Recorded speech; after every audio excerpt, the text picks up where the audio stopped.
Esta noche en Noticias 1, el nuevo director de Justicia Penal Militar es un ganadero de Puerto Boyacá sin experiencia en derecho y cuya primera tarea ha sido retirar a jueces que investigaban corrupción en las armas. Estudiante de Soacha que sufrió golpiza policial, dice que lo sacaron de la inconsciencia a punta de choques eléctricos.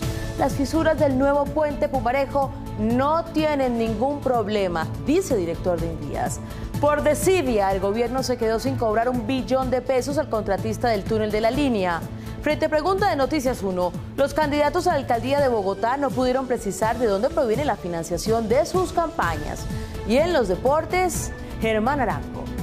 Mabel, se ilusionan los hinchas de Independiente Santa Fe, que hoy conquistó su tercera victoria consecutiva en la liga, esta vez en Manizales sobre el Once Caldas. Los hinchas del local no quedaron nada contentos con la actuación de la terna arbitral. En cambio, contentos están periodistas e hinchas del Real Madrid, porque James Rodríguez, de tercera opción, pasó a ser titular y además figura en la victoria 3-2 sobre el Levante. Qué bien por el colombiano. Mañana no vamos a tener colombianos en el podio final de la Vuelta a España y tampoco va a haber ninguna camiseta que distinga a nuestros corredores. Nairo Quintana finalizará cuarto y Superman López quinto. Bueno, no siempre se ganan, ¿no? Esto trae Cristina Hurtado en Toma 1. 25 años de excelencia fueron reconocidos para Jesús Abad con el premio Gabo que tendrá en sus manos el próximo 3 de octubre. Por primera vez, el laboratorio de la Organización Europea de Investigación Nuclear abrirá sus puertas a 9 artistas colombianos. Y aquí está, esta es nuestra imagen del día. El incendio que se vio ayer en 2 refinerías de la estatal árabe Aramco, en el mayor complejo mundial de refinación petrolera, que ardieron por cuenta de los ataques de los rebeldes hutíes desde la vecina Yemen. Con su ataque a Arabia, los rebeldes suníes dan una muestra de lo que será la guerra en el siglo XXI, pues los combatientes en este caso estaban a kilómetros guiando los drones que descargaron su munición contra la refinería. De esta historia hablaremos hoy.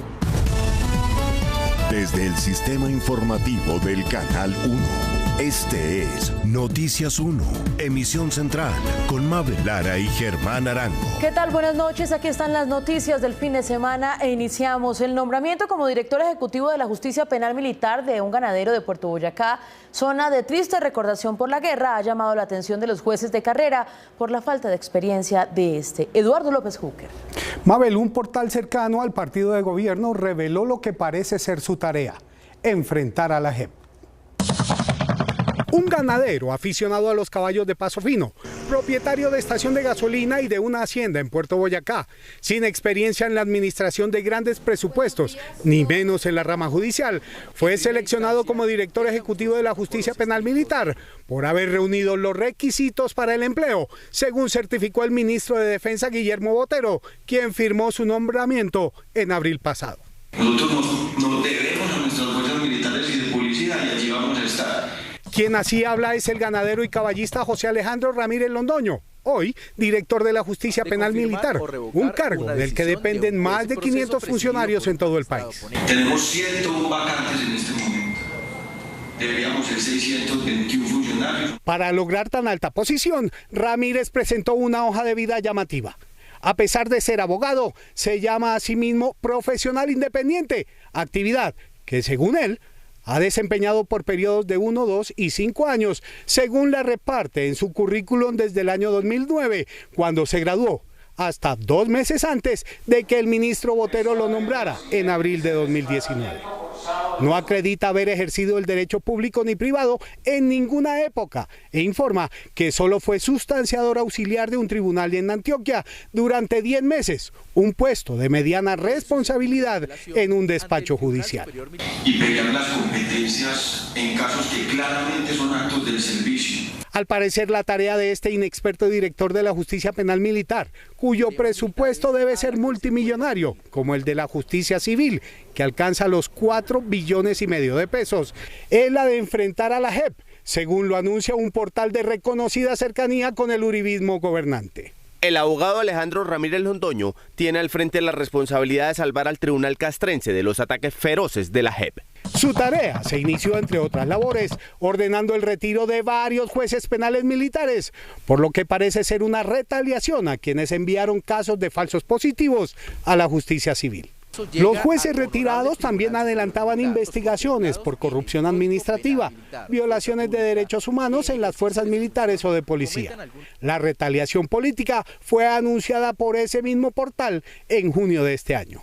La otra actividad que acredita el hoy director ejecutivo de la Justicia Penal Militar es la de haber sido corresponsal del programa La Hora de la Verdad, cuyo director es Fernando Londoño, el destacado dirigente de la extrema derecha colombiana. El devolver trizas. Un estudiante que fue alado al azar por policías que combatían una protesta estudiantil en Soacha cuenta que los golpes lo dejaron inconsciente y que lo despertaron a punta de corrientazos. Iván Serrano. Mabel, los testimonios de la violencia policial los tenía guardados un congresista en su oficina que fue asaltada y de allí desaparecieron.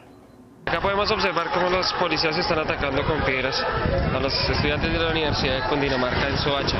En el video se ve a un grupo de policías lanzando piedras a estudiantes. Se aprecia también como 3 uniformados sacan de la universidad a un joven que cae al suelo y recibe una lluvia de patadas y bastonazos de los uniformados.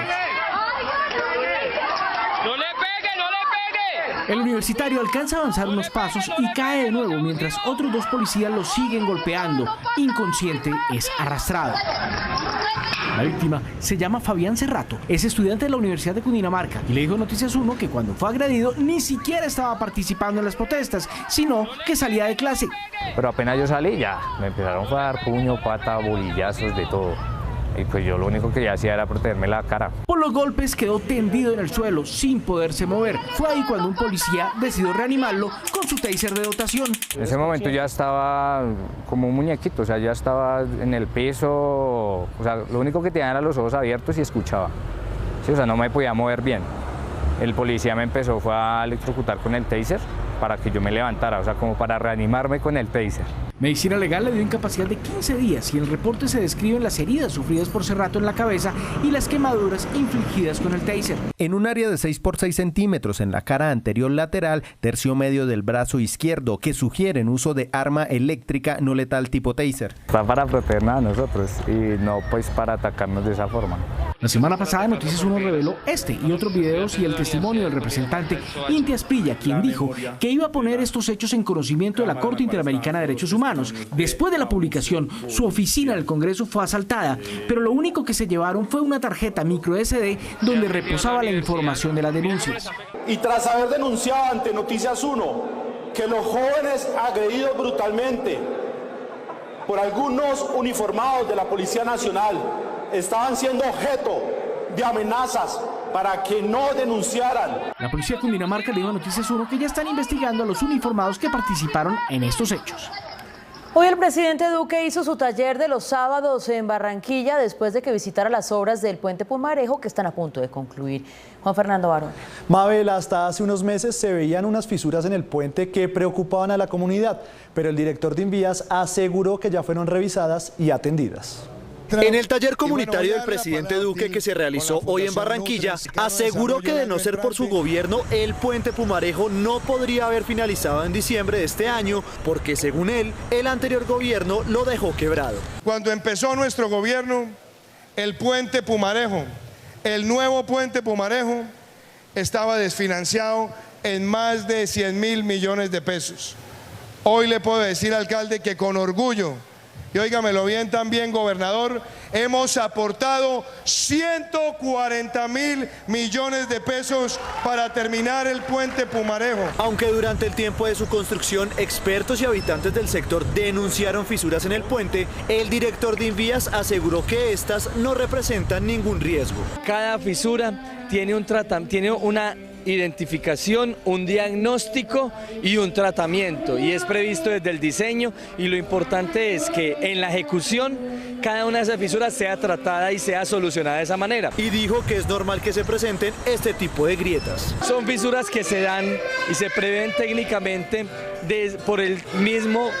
por la temperatura del concreto, la temperatura de la ciudad o el desencofrado del de cada una de las piezas de concreto. El director del Invías aseguró que a pesar de que la constructora de esta obra es SACIR, la misma que está construyendo el puente Isgaura, que presenta graves fallas estructurales, el puente Pumarejo tiene otras características que aseguran su estabilidad. La longitud de este puente y todas las características técnicas como tal de este puente generan una diferente forma de construirse y una diferente forma de generar una solución al final. Según el gobierno, esta obra, que conectará al interior del país con el Atlántico, tendrá un costo total de 780.000 millones de pesos y se estará inaugurando el 31 de diciembre de este año. El gobierno perdió la oportunidad de cobrarle al anterior constructor del túnel de la línea las obras que no cumplió o que tiene que hacer de nuevo. Juliana Ramírez.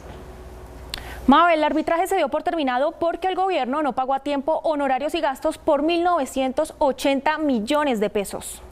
Noticias 1 supo en primicia que el Estado ya no podrá cobrarle al anterior contratista del túnel de la línea, Carlos Collins, el billón de pesos en el que se estimaron los presuntos incumplimientos y errores de la obra entregada, debido a que el Invías no pagó a tiempo los honorarios y gastos del Tribunal de Arbitraje. Llegada la fecha límite para el pago, no se recibió cheque, consignación o depósito alguno. Se entiende que, de acuerdo con las normas transcritas, se extinguió el pacto arbitral, lo cual tiene como efecto inmediato la finalización del tribunal constituido para dirimir las controversias entre Unión Temporal Segundo Centenario y el Instituto Nacional de Vías, Invías. En este auto se detalla que los 1.980 millones que debía pagar el Invías para evitar el cierre del tribunal se tenía que efectuar antes del pasado jueves 12 de septiembre y no lo hizo. Los árbitros que cesaron su trabajo en esta disputa por la obra más esperada de la geografía nacional son Rafael Enrique Ostolafón, Juan Manuel Díaz Granados y Luis Fernando López Roca. No veo cómo van a poder ganar ese pleito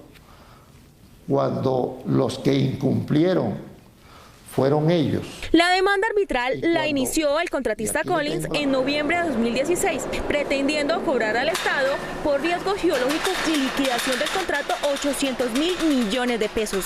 En este proceso, el Invías contrademandó a Collins inicialmente por 360.000 millones de pesos, pero en marzo de este año, su director Juan Esteban Gil anunció que se reformuló la demanda y que las pretensiones superaron el billón de pesos, pues Collins habría dejado obras sin terminar y las que entregó no cumplieron especificaciones. El túnel de la línea, como les dije, tiene una faltante de recursos que a hoy, según el informe que tenemos, es de 600.000 millones de pesos, y el tema es el término de tiempos, cómo conseguimos los recursos para terminarlo en los siguientes 2 años. Por el momento, el dinero para terminar el 12% del túnel de la línea no saldrá de lo que se estimaba cobrar al anterior contratista, pues si bien el Tribunal de Arbitraje deja la puerta abierta para que el caso sea llevado a la justicia ordinaria, en 2 meses vencerá el plazo para hacer el trámite. Esta noche el director del Invías le dijo a Noticias 1 que este lunes estudiarán un recurso para ver si es posible reabrir el Tribunal de Arbitraje. El exdelegado de Alejandro Ordóñez, que ahora defiende al senador Ernesto Macías ante la Procuraduría, no puede pedir el conflicto de competencias con el que pretende salvarlo. Miguel Ángel Peñaranda. Mabel, el procurador del caso dice que el apoderado de Macías tampoco ha entendido que el Ministerio Público y la Comisión de Ética del Senado toman decisiones diferentes. Ante la nueva jugada del senador Ernesto Macías para frenar su proceso en la Procuraduría, el Ministerio Público le pidió a la Sala de Consulta y Servicio Civil del Consejo de Estado que rechace el conflicto de competencias que fue planteado por el exprocurador Juan Carlos Noboa, abogado de Macías, como estrategia para que sea el Senado y no la Procuraduría la que conozca de su proceso disciplinario por la última jugadita que hizo el 20 de julio pasado en el Congreso. Esa es mi última jugadita de presidente. El procurador Jorge Enrique San Juan, ex subalterno de Noboa durante la Procuraduría de Alejandro Ordóñez, fue quien le dijo al Consejo de Estado que la defensa de Macías no es legítima y que pasó por encima de las instituciones para plantear el supuesto conflicto de competencia. No tiene legitimación para hacerlo en forma directa, teniendo en cuenta que hasta este momento no le ha pedido expresamente a la sala disciplinaria que lo promueva. Le está violando una garantía fundamental al senador. Según la Procuraduría, no tiene piso jurídico argumentar que en este caso Macías no puede ser juzgado 2 veces por los mismos hechos y en 2 órganos distintos, como lo propuso la defensa del congresista. Porque se trata de medidas de distinta naturaleza que no se excluyen entre sí, impuestas por autoridades con diferente competencia disciplinaria. La Procuraduría también advirtió que la posición de la defensa de Macías es contraria a la Constitución cuando desconoce las facultades de la Procuraduría para disciplinar a servidores públicos. Me dijo, hermano, ¿Usted soñó algún día con este momento? Y de existir un conflicto de competencia entre la Procuraduría y la Comisión de Ética del Senado, sería la Corte Suprema de Justicia la que debe pronunciarse. No puede considerarse de carácter administrativo, pues se da entre un ente de control como lo es la Procuraduría General de la Nación y el Congreso de la República. Noticias 1 consultó la defensa del senador Macías para saber su posición jurídica en este caso, pero no tuvo respuesta. El sucesor de Kiko Gómez en la gobernación de La Guajira involucró a su papá y a otros miembros de su familia en el cohecho por el que fue condenado judicialmente. Guillermo Gómez. Mabel, se trata de José María Ballesteros y es otro de los gobernadores de La Guajira en ser condenado por corrupción. José María Ballesteros, siendo gobernador de La Guajira por intermedio de su padre, solicitó a los gestores de un proyecto que tenía como fin reducir el dengue en el departamento la entrega de dinero a cambio de la suscripción del convenio con el que se buscaba determinar las causas de esa enfermedad. José María Ballesteros Valdivieso solicitó a Freddy Díaz Quijano la entrega de 200 millones de pesos como contraprestación a la suscripción del convenio. El padre del exgobernador José María Ballesteros es el también exgobernador de La Guajira, Jorge Eliezer Ballesteros Bernier. La sorpresa para los reunidos devino con el inesperado requerimiento monetario de Ballesteros Bernier en el sentido de cómo iría el gobernador en ese proyecto. En el hecho de corrupción también habría actuado como intermediario un cuñado de José María Ballesteros, quien tenía información relevante sobre el proyecto del dengue. No puede perderse de vista que el hermano del intermediario Jairo Suárez es cuñado del exgobernador Ballesteros Valdivieso, dado que está unido en matrimonio con una hermana de este. Jairo Suárez también ha sido autoridad territorial en La Guajira, fue alcalde del municipio de San Juan del Cesar. Entre actores de la propia familia es más fácil mantener la ilicitud en la sombra. A través de la contratación directa, Ballesteros, abogado especializado en Hacienda Pública, favoreció con el convenio a la Organización Latinoamericana para el Fomento de la Investigación en Salud, OLFIS, sin revisar si OLFIS contaba con la experiencia para determinar las causas del dengue en La Guajira. Se demostró que OLFIS, como organización, como persona jurídica, no contaba con experiencia en proyectos de investigación en dengue. En solo la compra de baldes se apropiaron de casi 7 millones de pesos y mediante otros contratos que nunca se ejecutaron se quedaron con más de 151 millones. Mediante el pago de alquiler de vehículos que no prestaron ningún servicio dentro de la ejecución del convenio, se permitió que OLFIS se apropiara de dineros públicos por cuantía de 39 millones de pesos. Solo en el primer desembolso, que superó los 1.700 millones de pesos, terceros se apropiaron de más de 470 millones de dineros de los colombianos. No tengo ninguna referencia. El reo José María Ballesteros, quien hasta el 24 de septiembre sabrá los años de condena, fue gobernador de La Guajira entre 2014 y 2015 en reemplazo de Kiko Gómez, también condenado. Y con el apoyo de la tecnología vamos a analizar una de las noticias de mayor impacto este año en Colombia. En total, 155 líderes sociales y defensores de derechos humanos han sido asesinados durante este año en Colombia, hasta 11 incluso en un solo municipio, según este mapa que nos presenta el Instituto Indepaz. Pero esta violencia se traduce ahora en riesgos de violencia electoral, tal como lo explica aquí la Misión de Observación Electoral, la MOE, que también incluye los riesgos de corrupción al elector. Fíjense ustedes, la suma de estos dos mapas nos refleja una realidad, un panorama de compra de votos y también de candidatos muertos. Todo esto sin precedentes en este siglo. La Misión de Observación Electoral alertó que desde el 27 de octubre de 2018, cuando se dio inicio al calendario electoral hasta la fecha, se han registrado 364 ataques a líderes políticos, de los cuales 91 han sido asesinados, principalmente en los departamentos en donde hacía presencia la guerrilla de las FARC. En el marco de esa guerra que sucede en el norte del Cauca, en el Pacífico, en toda la periferia de Antioquia, en el sur de Córdoba, en el sur de Bolívar o en el Catatumbo. La Defensoría del Pueblo también reveló que en lo corrido de este año se han presentado 258 ataques a candidatos políticos, especialmente en departamentos como Cauca, Antioquia, Norte de Santander, Bolívar y Chocó. El ELN y disidencias de las FARC son los grupos ilegales que más amenazas han causado. Las AGC, que están en 213 municipios, el ELN, que está en presencia en 148 municipios, disidencias de las FARC en algún tipo de presencia en 123 municipios. Al igual que la MOE y la Defensoría, la Procuraduría publicó este mapa con riesgo electoral, en el cual las zonas de posconflicto son las más vulnerables de cara a las elecciones. Otro aspecto que denuncia la MOE que podría incrementar la violencia electoral es la poca claridad en la financiación de las campañas políticas de los candidatos. Presenta un riesgo y es que se pueden infiltrar fácilmente dineros del narcotráfico, de la minería ilegal, de la corrupción dentro de cualquier campaña electoral, y eso también puede estar detrás del hecho de que haya violencia. Las organizaciones e instituciones alertaron que la violencia electoral aumentará a medida de que se vayan acercando a las elecciones, por lo que exhortan al gobierno a que tome medidas preventivas que garanticen la seguridad de los candidatos. Y llegan las cifras. La mitología popular dice que nada dura más que una semana sin carne, pero aquí estamos en el promedio, lo que indican los indicadores. Según las cifras de la OCDE, el mayor consumidor de carne en el mundo es Argentina, donde cada quien trincha 39.6 kilos de carne al año. Le siguen Uruguay y Brasil. El promedio colombiano es de 11.5 kilos y el último lugar está en la India, donde el promedio anual les da solo medio kilo. Esto indica que las semanas de Asia son mucho más largas que las de América Latina. Esto es lo que indican los indicadores.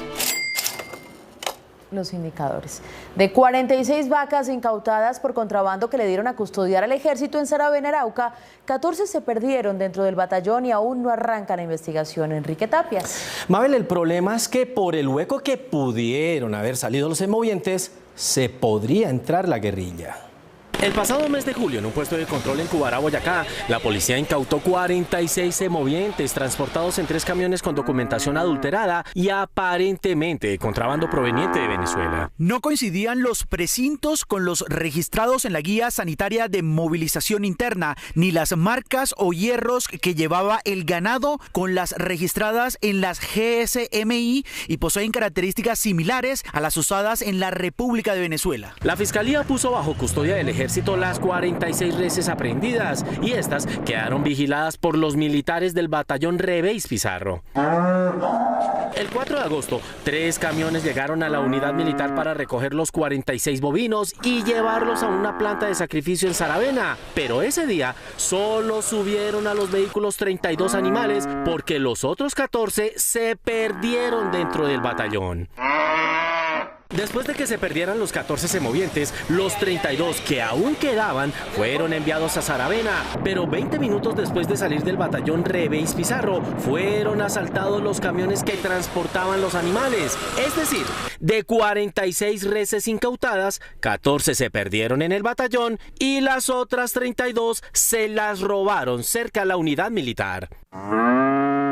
Un hecho similar ocurrió en 2014, cuando fueron incautados 98 bovinos de contrabando y dejados bajo la vigilancia del ejército en Cravo Norte. Después de salir de la unidad militar, las reses fueron robadas, con el agravante de que en este caso iban acompañados por la policía cuando ocurrieron los hechos. Según el informe de uno de los uniformados que se encontraba realizando el acompañamiento de los camiones, varios sujetos que utilizaban armas de largo y corto alcance habrían desviado los vehículos que transportaban el ganado, procediendo a hurtarse los mismos. Hasta hoy, ningún miembro del ejército es investigado penal o disciplinariamente por la pérdida del ganado en el batallón Rebeis Pizarro el pasado mes de agosto.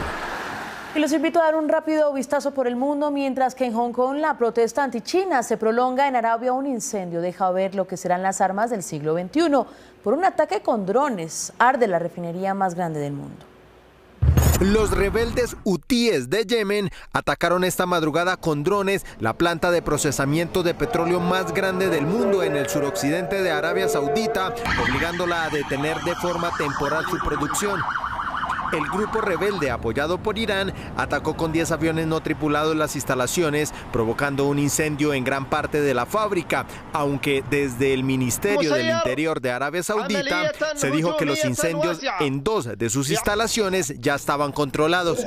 Esta es la quinta vez en estos últimos meses que el país saudí es atacado, luego de que en junio 2 buques petroleros fueron asaltados en el estrecho de Hormuz, lugar por donde pasa casi una quinta parte del crudo del mundo por las aguas del Golfo. Las protestas en Hong Kong en contra de las intromisiones de China en su territorio continúan.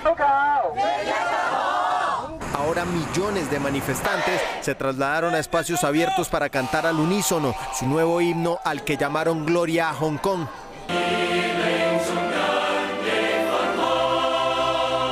Tras caer la noche, millones de manifestantes convierten estos espacios en improvisados auditorios para cantar esta marcha de estrofas apasionadas, que se ha convertido en el nuevo himno de las marchas.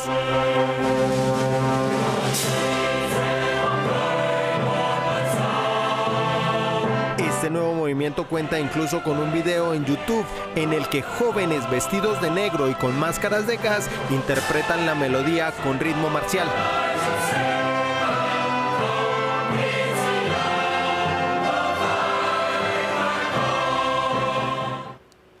Y la cifra de la semana son los 190 millones de pesos que la Superintendencia Financiera le impuso como multa al Banco Agrario por la aprobación de una asociación y un desembolso con Odebrecht luego de que su presidente fuera capturado en Brasil.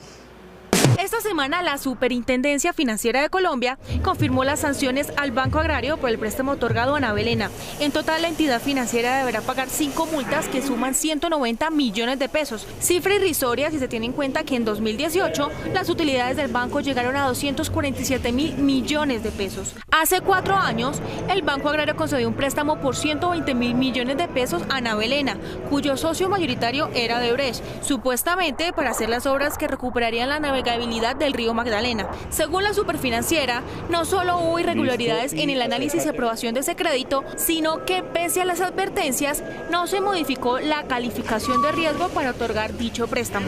Y aunque la Superintendencia no sancionó a los miembros de la Junta Directiva que aprobaron el crédito a Ana Belena, sí aplicó para mandos medios amonestaciones y sanciones irrisorias que van desde llamados de atención hasta multas por 3 millones de pesos. Los invito a una pausa, al regreso nuestro ¿qué tal esto? De la campaña electoral y la pirotécnica que pone en riesgo a los niños y los deportes con Germán Arán. De regreso tenemos noticias de campaña electoral. Noticias 1 le preguntó hoy a los candidatos a la alcaldía de Bogotá cuáles son sus fuentes de financiación para la campaña. Unos evadieron la respuesta y otros no fueron tan precisos. Esta portada dominical en El Tiempo Full Color puede costar alrededor de 150 millones de pesos. Si se publica entre semana, puede valer 102 millones. Si se suman 4 folios por cada publicación, como ya lo hizo la campaña de Miguel Uribe, el gasto publicitario ascendería a entre 400 y 600 millones de pesos. A propósito, consultamos a los candidatos sobre sus fuentes de financiación. Consiguiendo créditos, aportes propios, familiares y por supuesto de empresas privadas, de personas naturales y de personas jurídicas que creen en que Bogotá debe avanzar, que no podemos retroceder. ¿Qué empresas lo financian? Bueno, estamos buscando empresas que en el marco de la ley lo pueden hacer. Claudia López, candidata por la Alianza Verde, calificó su campaña como modesta y habló de 800 millones de pesos que ha podido recaudar hasta el momento. Hasta el momento, tal vez tenemos recaudados unos 800 millones de pesos que hemos recibido fundamentalmente de los partidos que me apoyan, que reciben financiación pública para hacer campaña, tanto el Verde como el Polo Democrático, y también de algunos empresarios y comerciantes que quieren apoyar la democracia, todo sobre la ley, debidamente registrado. Carlos Fernando Galán, inscrito por firmas, aunque no dio detalles de aportantes, aseguró que ha logrado recaudar a la fecha más de 700 millones de pesos. Más o menos, eso hay que ver la actualización, porque eso todos los días va actualizándose, alrededor de 700 millones de pesos en la campaña. El tope de la campaña legal para una campaña en la alcaldía de Bogotá es un poco más de 4.100 millones de pesos. No creo que lleguemos allá, falta menos de 2 meses para las elecciones. Por su parte, el candidato de la Colombia Humana, UP Mais, Holman Morris, aunque enfatiza en que no ha sido fácil, a la fecha ha logrado recaudar 600 millones de pesos. No ha sido fácil, ha sido difícil, pero ahí empiezan a llegar los aportes. Estamos subiendo en las encuestas y ahí ha empezado a llegar empresariado, gente espontáneamente que empieza a hacer sus aportes a la campaña. Esperamos tener el beneficio de los anticipos del Consejo Nacional Electoral. Los candidatos a alcaldías de grandes ciudades con un censo electoral superior a los 5 millones de ciudadanos, como Bogotá, no podrán recibir montos superiores a 4.172 millones de pesos. De sobrepasar el tope, grupos políticos o candidatos podrían ser sancionados. Aunque faltan meses para Navidad y ya pasaron las fiestas patronales, un castillo de pólvora ardió sin control sobre niños del Banco Magdalena. El político, cuya canción acompaña la pirotecnia, negó haberlo pagado. ¿Qué tal esto?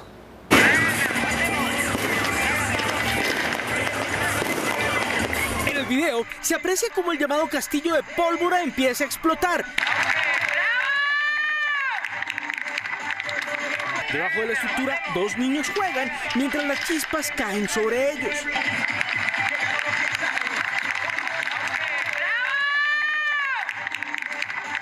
En otro momento, otro niño corre bajo el fuego y toma un pedazo de madera en llamas y sale corriendo, para luego arrojarlo por el aire.